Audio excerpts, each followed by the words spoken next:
I came here for 5th of March 2022, escaping from the war. Yeah. So let's say 2 years and couple of months. Yeah, 2 years and 1 month. Let's say It like sounds that. like such a badass story. I'm sure not many people can say that they escaped a war, mind you. Yeah, what I can say, because if I live, for example, yesterday they bombed. I lived in Dnipro. Yesterday they bombed the train station, the central train station in Dnipro. They bombed it, I think, with 5 rockets, 5 ballistic rockets. So just imagine me. I decided, oh, 2 years I'm there. I can do nothing. Maybe I can work, but I can't do anything. I can't build anything because the country is on war, and the taxes there is even higher than here. Really? Yeah. How they can pay for? Running a war pretty Yeah. Because every country, if it's aggressor or occupied, they need an economy. They need an economy, like for example, Israel, Palestine, Ukraine, Russia, what else? Even the future, Taiwan and China. true. It's like that. So if you don't have an economy, how you can run your war machine?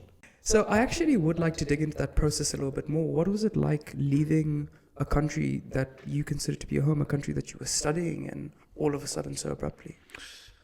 Okay, every country that you lived in, even let's say 1 year or even 6 months, you're attached on it.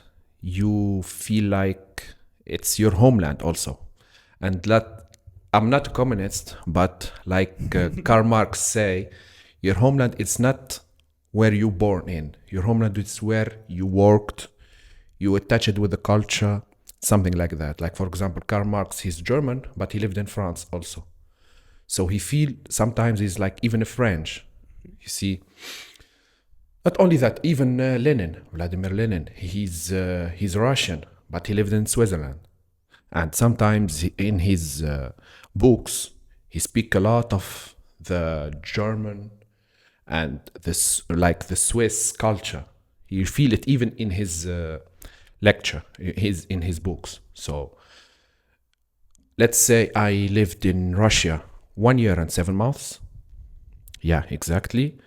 And I lived in Ukraine 4 years. 4 years. I lived in Ukraine 4 years.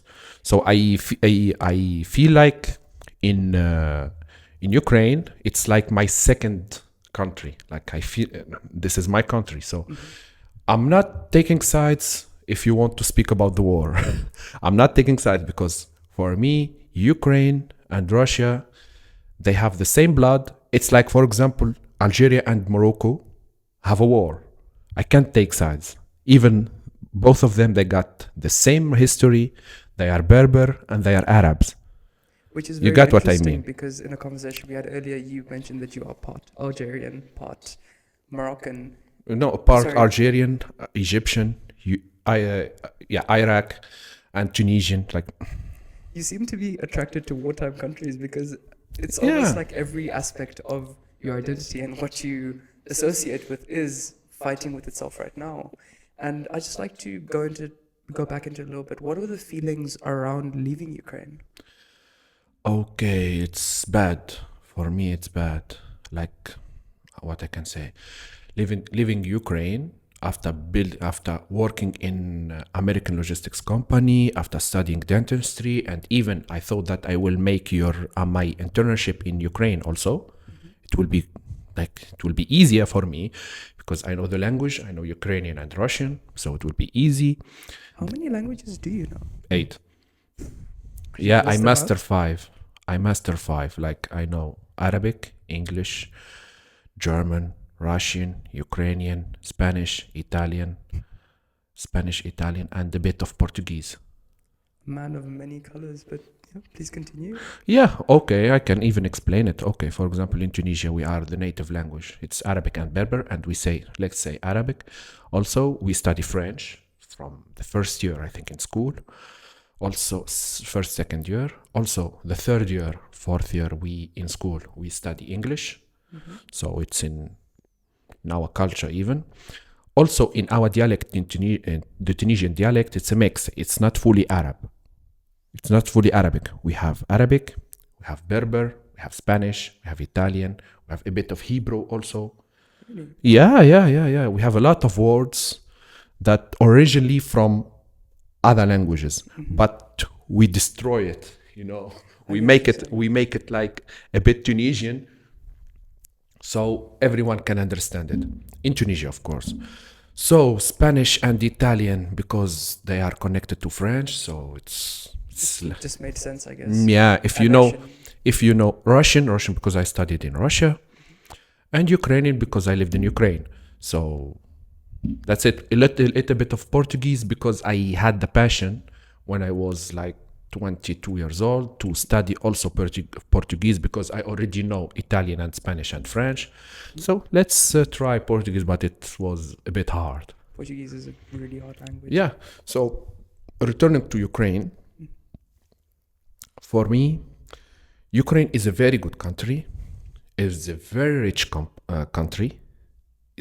I'm thinking like a company. You have a company, you build it, you lived in it, which is your history in this country. The issue is there is a lot of corruption. There is a bit of racism, but racism is everywhere, even in my country, in Tunisia. So True. yeah, so there is a lot of corruption, a lot like you can't even imagine. Like here in Germany, there is corruption. It's everywhere there is corruption, but in Ukraine, wow, I mean, it's like a paradise of corruption. the two hosts that you have are specifically from Southern Africa, me being from Zimbabwe and him being from South Africa. So trust me, we know about corruption. Trust me, they are babies comparing to Ukraine. Really? I swear. They are babies comparing to Ukraine. Like I know colleagues that they studied with me, they don't know nothing about dentistry. And they have their degrees now. How so? Money. Yeah. It's not even like that. Like, okay, let's say I can name now more than 20 of my friends and my colleagues in the university and in the company that I worked in that they died in the front line. I can't name you even one or two of the daughters of or sons of the MPs or generals or any high, let's say high class, like for example, businessman or something like that. Like, okay, let's say Poroshenko, which is the ex-president of Ukraine. He got sons and he got daughters. They are in Monaco now. Just completely flee. Yeah, they are in Monte Carlo. They are buying things and they are in, they are with the G class and with the Rolex in their hands. But let's say. And just with you talking about people that you knew going to the front line, how do you feel in sentiments to that? Do you feel a sort of strong connection to these people, being that you studied together and spent so much time together? Do you still remember them on a daily, weekly basis? Yeah, of course. Like, let's say that you have a bond with them, like they are like your brothers even, but they died. And the issue is they think that they died for their country. Unfortunately, they didn't die for their country. They died for the, let's say, for the businessman, for the politician, that he boosted the propaganda to fight against Russia. Because this war, it wasn't began in 2022. It was, let's say, in 2008 even, or even earlier.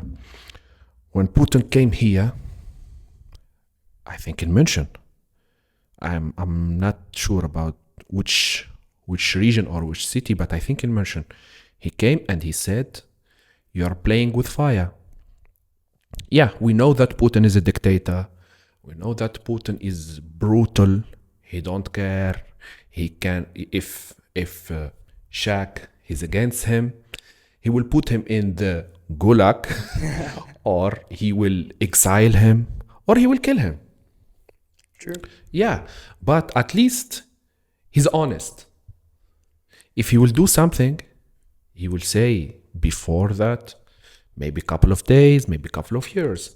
In 2008, before even invading Georgia, he said that NATO said that we will not approach the Russian borders, but every couple of years they approaching. They took Poland. After that, they took this trio: Lithuania, Estonia, Latvia. And after that, they want to go to Georgia. After that, Ukraine, and maybe Armenia, and maybe after that, Kazakhstan. He's not backing down. If you want to touch his politics, he don't care if it's good or bad. And the thing about Putin is that he's really looked at first people looked at him and said, he's a madman. How is he doing this? But now in recent times, you've seen people actually praising him with Russia's increase in GDP growth. I think it was 5% within the last year. I think it's an illusion. I think it's an illusion, this one. Yeah, because, he's good also in propaganda because he's an ex-KGB, so he know how to play with chess. I'm a chess player. I know this one also. Okay. I'm sure that the listeners of this podcast are also wondering just how much they understand of this man. I have spoken to him several times, and every single conversation there's a new thing he brings up. I play chess. I speak this many languages. I lived here. Yeah. You have only one shot in this life, so you need to try everything. So at least you know which one you are good at it, what's bad at it, which one you need to avoid. But of course, sometimes you don't need to experience something if you saw someone experience it and he went down. So at least you need to know, even you have a connection of friends or of colleagues, that they share with you their experience. And that's it. But backing to Putin, for me, he's like 71, maybe 72 years old. Of course, he will not be a president until 100, because the deep state will not make the fate of their country and their businesses, not even their country, because they don't care about the country. They care about only their businesses and their benefit. It's like mafia, Mm-hmm. So they will make him, let's say, 78, 80 maximum. And until this time, if he lived, of course, but until that time, they need to have a successor. And that successor need to have a bit the same ideology of Putin, which a bit modern, because let's say, I can speak about it, let's say now, in the history, Stalin is not, Lenin is not Stalin. Stalin is not Khrushchev. Khrushchev is not Brezhnev. Brezhnev is not Gorbachev. Gorbachev also is not Yeltsin. But they share the same thing, which is, if you want to touch the interest, the benefit of my country, the interest, the good things, territory, resources, and foreign policy. If you want to touch all of this, we will fight you. Even Gorbachev, which is, let's say, the worst of these presidents or secretaries, if he know before the collapse of Soviet Union, if he know that the collapse of Soviet Union will bring him war after 30 years, I'm sure he will not agree with many things that he did, and he did a lot of mistakes, unfortunately.